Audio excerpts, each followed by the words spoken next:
Je ne m'attendais pas à toi. Tu es arrivé à un moment où mon cœur, encore en lambeaux, cherchait juste à survivre. Ce n'était pas le bon timing, du moins, c'est ce que je croyais. Parce qu'en réalité, il n'existe jamais de moment parfait pour rencontrer quelqu'un qui pourrait tout changer. Je sortais à peine d'une relation qui m'avait laissé vide. Pas brisée, non. Plutôt fissurée à des endroits qu'on ne voit pas mais qui font mal à chaque respiration. Je n'étais pas prête à sourire pour de vrai, encore moins à aimer à nouveau. Et pourtant, tu es arrivé. Avec ta patience, ton calme, ton regard qui ne juge pas. J'avais peur. Peur que ce soit trop tôt, peur de m'accrocher, peur de te faire porter ce que je n'avais pas encore digéré. Et en même temps, il y avait en moi cette petite voix qui murmurait que peut-être, juste peut-être, je méritais quelque chose de beau. Quelque chose comme toi.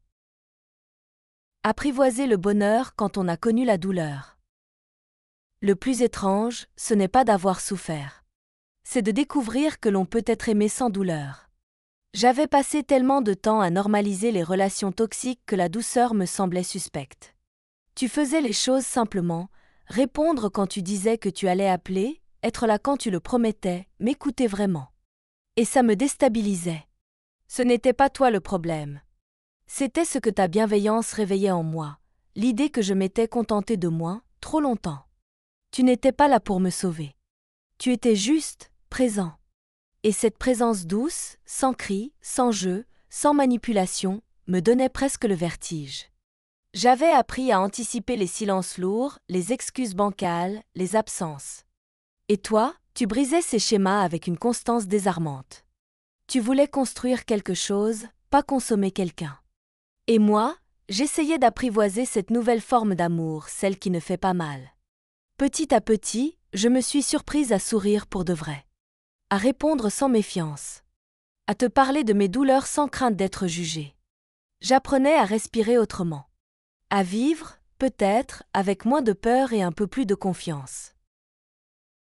Conflit intérieur, aimer malgré les fantômes du passé.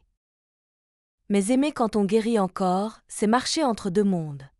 Il y avait toi, le présent, solide et rassurant. Et puis lui, le passé, encore ancré dans mes souvenirs.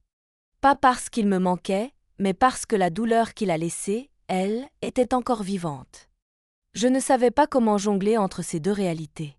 Chaque mot doux que tu me disais réveillait un souvenir amer. Chaque sourire sincère me ramenait à une époque où ces mêmes gestes cachaient des mensonges. Et ce n'était pas juste pour toi. Je le savais. Tu ne méritais pas d'être comparé à quelqu'un que tu ne connaissais même pas. Mais parfois, on ne choisit pas les démons qui nous hantent.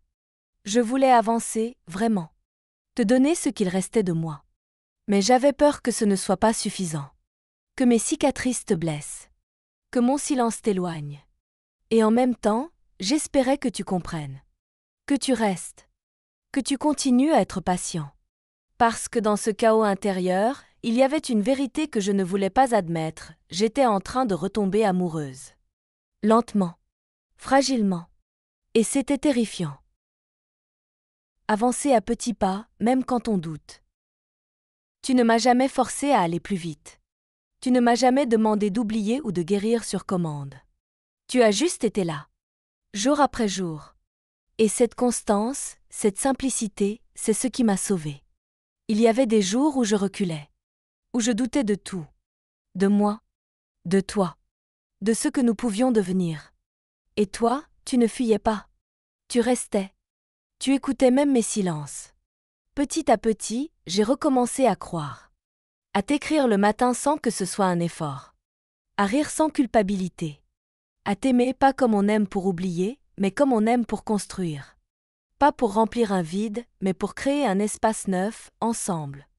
C'est dans les petits gestes que j'ai compris que j'avançais, dans ta main sur la mienne pendant que je conduisais. Dans tes messages du soir. Dans ta manière de me regarder quand je parlais de mes failles. Tu ne voulais pas réparer. Tu voulais comprendre. Et c'est peut-être ça, l'amour quand on est en reconstruction. Ce n'est pas une solution miracle. C'est un espace sûr. Un cocon où l'on peut être soi, avec ses douleurs, ses progrès, ses rechutes. Et apprendre, ensemble, à avancer. Ce que l'on mérite vraiment. J'ai longtemps cru que je ne méritais que la douleur. que mon passé dictait la qualité de mon futur. Mais tu as prouvé le contraire. Tu n'es pas arrivé pour combler un vide. Tu es arrivé pour me montrer qu'on peut recommencer. Différemment. Ce n'est pas toujours fluide. Il y a encore des jours où mon cœur se serre sans raison. Des soirs où un souvenir surgit sans prévenir. Mais maintenant, je sais que je ne suis plus seule face à ces vagues. Ce que tu m'as offert, ce n'est pas une perfection. C'est une réalité douce. Une relation où l'on construit, où l'on doute parfois, mais où l'on choisit de rester. Et c'est peut-être ça, ce qu'on mérite toutes, quelqu'un qui reste, même quand on tremble. Alors non, je n'étais pas prête. Mais qui l'est vraiment ? Peut-être que les plus belles choses de la vie nous tombent dessus quand on s'y attend le moins. Peut-être que ne pas avoir ce qu'on voulait, c'est la meilleure chose qui puisse nous arriver. Parce que c'est là qu'on trouve ce qu'on mérite vraiment.